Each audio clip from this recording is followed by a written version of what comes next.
How's it going, ladies and gentlemen? My name is Rollet, and welcome back to a brand new video, guys. I am super excited. We got ourselves some great news, guys. So, Joe Merrick, aka Cerebi, on Twitter just posted new trademark time. Nintendo, Creatures Inc., and Game Freak have registered 2 trademarks in Japan for Pokemon Pikachu. These are almost certainly just covering any bases that prior ones didn't cover. Now, why am I mentioning this? Because, ladies and gentlemen, it's starting to get together. Now, you may be asking, which people are asking actually, Joe Merrick down here as well is, how have they already not trademarked Pikachu and Pokemon in the past? How have those two things, those words and those, phrases, why are they not trademarked in the past?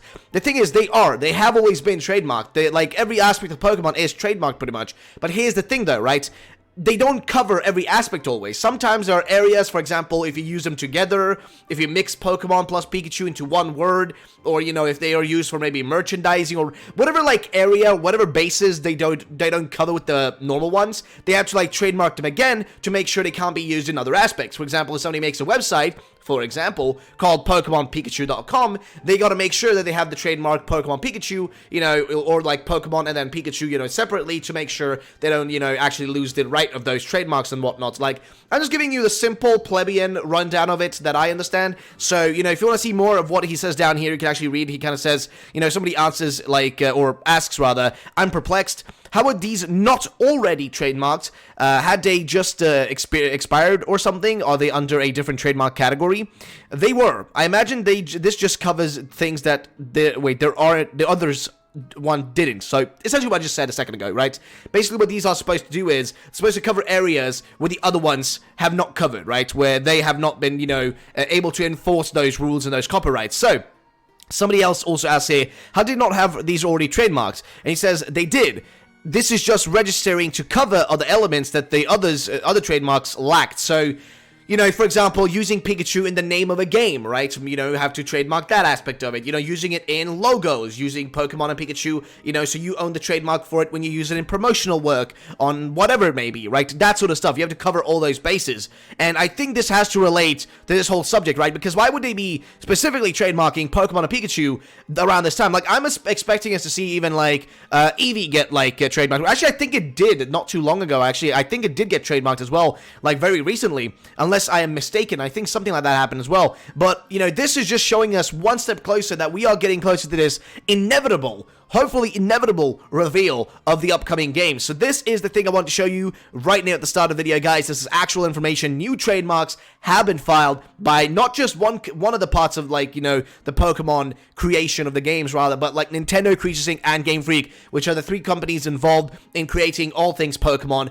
especially the games. All these 3 are involved when it comes down to the games, but they're also involved with the trading cards and that sort of stuff as well. But I want to make sure I point this out, guys, to you so you just understand what's going on here, and I am very excited, guys. So let me know your thoughts on these trademarks in the comment section down below, and let's continue to the next thing, guys. So this one is going to be slightly different. So I'm not going to start with this topic right here, but I'm going to start with this one right here instead. So cereal leaker Walmart Canada can't help itself, lists Pokemon Switch online. So you guys sent me this my way, and I already told you guys several times when this was sent my way that, guys, don't trust these things, don't take these as real, they're most likely fake. Don't believe these sort of things, because I'll show you right here, for example. When I was in a local store here in Sweden, my GameStop, local GameStop, right? They have Pokemon Switch on pre-order right there, right? For $6.99, aka $79, $89 or something like that, right? Which is usually the pricing we have to pay for games here. We pay almost $79, $89 for games usually, in that range in GameStop specifically. They're very expensive, I'm going to tell you right now. But it's besides the point. What I want to get across with this is that basically, they have these, pre-order ones that are available, which, if you were to pre-order this, you don't even know if that's, the base pricing, because the pricing could be smaller, or it could also be bigger, or whatever, and also you don't know if you're going to be getting two different games, and which one you're going to go with. So if you were to pre-order these, it's kind of redundant, right?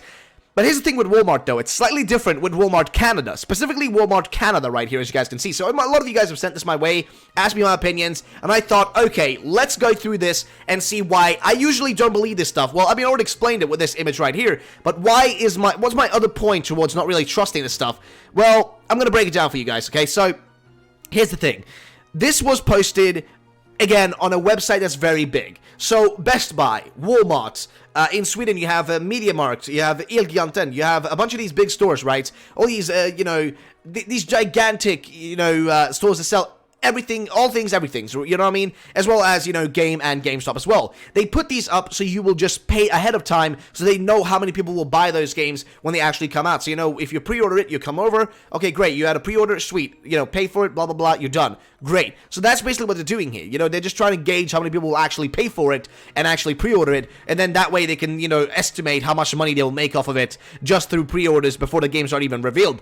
But the only reason I even, want to consider this is because there are some other things around specifically Walmart Canada that happened. So I'm going to read this article right here. I'm going to read another article, which had some really interesting stuff as well. So, we don't always report on retail listings for games, but considering Walmart Canada has been having a pretty interesting month regarding E3 leaks, we feel remiss not to post the fact that the retailer just listed Pokemon for the Switch.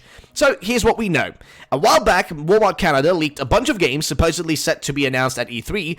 The jury is still out on that leak because games like Borderlands 3 are confirmed as delayed or as no show for E3 this year. On the other hand, Walmart got Rage 2 right, which seriously, who saw that one coming? No one did. We had no teasers, no expectations for that, but they got Rage 2 right. And what do I mean by this? Well, basically this image right here, you guys may have seen it in the past, right? I never talked about it because I never thought it was going to be real, but then it turns out, well, this actual leak was real on Walmart Canada specifically. It was actually real. Now, you may be asking, okay, what is this? So we can go to right here, we can see what kind of games they had, or we can actually look at this post right here. So there's the image. And basically, they had stuff like Splinter Cell, Just Cause 4, Dragon Quest 2, Destiny, Comet, Borderlands 3, Assassin's Creed, Lego DC Villains, and Rage 2. Look, one of my best friends loves the first one, and I wager surely someone else out there does too. But this one's not a heavy hitter franchise. The original Rage was a technical marvel of its time, but reviews gave it mostly so-so scores, and it wasn't a massive hit sales-wise. That said, Bethesda has since published some great open-ended games like Dishonored and Prey, and id Software completely tore apart its plans for Doom 4 to make the universally acclaimed Doom. Yes, yada yada yada. And then he says, and the newly christened Rage Twitter account seems to have been having some fun, so who knows if there is a Rage 2, maybe it won't trip over itself like the first one. 2 irritated mutants out of the 5, this is real. So, again, this one has been confirmed as real. This was confirmed real. This was, and again, it was leaked ahead of time, and then actually Bethesda was like, really? Bethesda's Twitter account tweeted, really? Really, guys? You leaked it? You leaked this? We were supposed to give you an announcement trailer. You leaked it? So that's one thing. Then also, this one sounds weird to me. People are saying Forza Horizon doesn't sound logical. Then Gears of War 5 does sound logical because, as you guys may know, Windows and, not maybe, but Microsoft, rather. Microsoft are kind of in a decline in terms of, the software sales and that sort of stuff, and also just their franchises are kind of going downhill, and they haven't had any great exclusives recently, so they're kind of on the down low. But that's besides the point. This one's one that I want to read, though. Sound familiar? Way back when the first Destiny was a twinkle in our eyes, we learnt of Bungie's plans for post-launch DLC. Between smaller expansions, the studio expected to release updates known as Comets.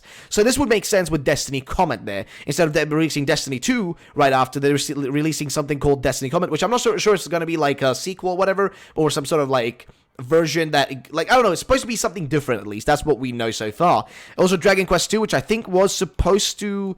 Dragon Quest 2 was originally released back in 1987. I'd be really surprised if we got a port or remake of this. There's Dragon Quest 11 coming soon, so maybe someone mistook the Arabic numeral for Roman ones. So this could be very true as well. It could be possible that they messed up the names when they were putting them into the system. But again, so some of these have been right. For example, Rage 2, which is something none of us expected, was actually right on the list. You do also have Metroid and that sort of stuff. And, in general, this didn't really, to me, speak much until I saw the Rage 2 stuff. And that's why when I look at this, I'm like, I don't know.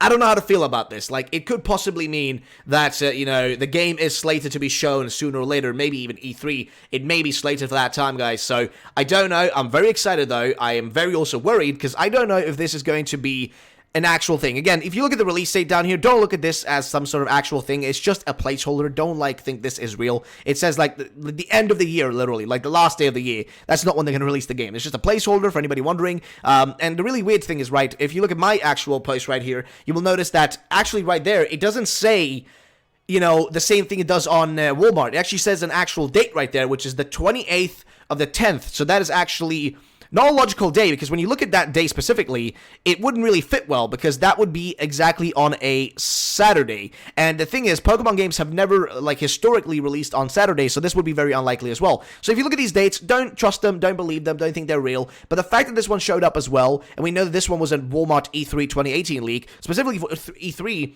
it makes me really question stuff. So I'm wondering if this one has a connection as well, if it's similar to that. Again, I don't trust these sort of things. I don't think they're real. I think it's just one of those things, those ploys to get you to pre-order. But then again, we did have this leak right here, so I'm very much on edge about it, guys. I want to know your thoughts about it, though. And also, I want to know your thoughts about this, guys. Do you think it's really interesting that they actually, you know, trademarked Pokemon and Pikachu? Let me know in the comments down below, guys. And thank you so much for watching. My name is Have a great day, and bye-bye, ladies and gentlemen.